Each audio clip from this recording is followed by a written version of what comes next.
សប្បាយធ្លាប់មានម្ដាយថ្នាក់ថ្នមថាតែពេលនេះអ្វីគ្រប់យ៉ាងផ្លាំងប្រែកូនយំអិនឡើយព្រោះតែបែកពីម៉ែស្រណងគ្រាដែលកុំសត់រួមគ្នាអ្នកម៉ែមិនដែលរុញរីព្រោះតែចង់ឲ្យកូនសុខរឿងលំបាកគ្រប់យ៉ាងម៉ែតែងលៀងទុកមិនចង់ឲ្យកូនកាត់ទុកចង់ឃើញតែកូនញញឹ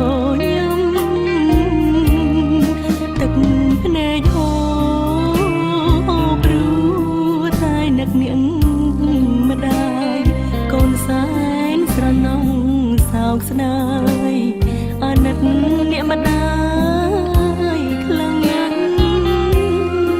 ម៉ែតែងក្រោកឈររៀងរាល់គ្រប់ផ្សែងជាតិនេះរូបកូនជំពាក់គុណនាងម្ដាយច្រើនពេកហើយបើសិនវេលានឹងអាចត្រឡប់កូននឹងអបម៉ែឲ្យជាប់មិនឲ្យរបូតពីដៃតែពេលនេះក្រុមយ៉ាងបានត្រឹមស្រមៃព្រោះតែរូបអ្នកម្ដាយ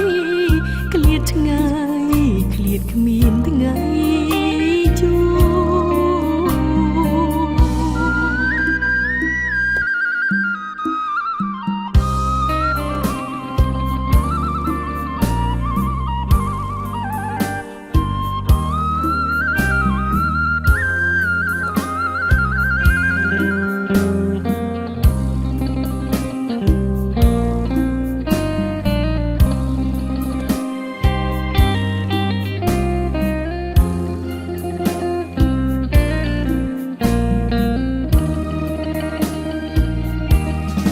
ទឹក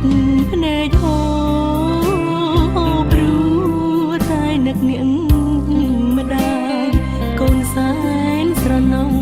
សោកស្ដាយអាណិតអ្នកម្ដាយខ្លាំងណាស់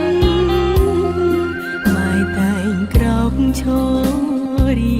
ងរាល់គ្រប់ផ្សែងជាតិនេះរូបកូនជំពាក់ម្ដាយច្រើនពេកហើយ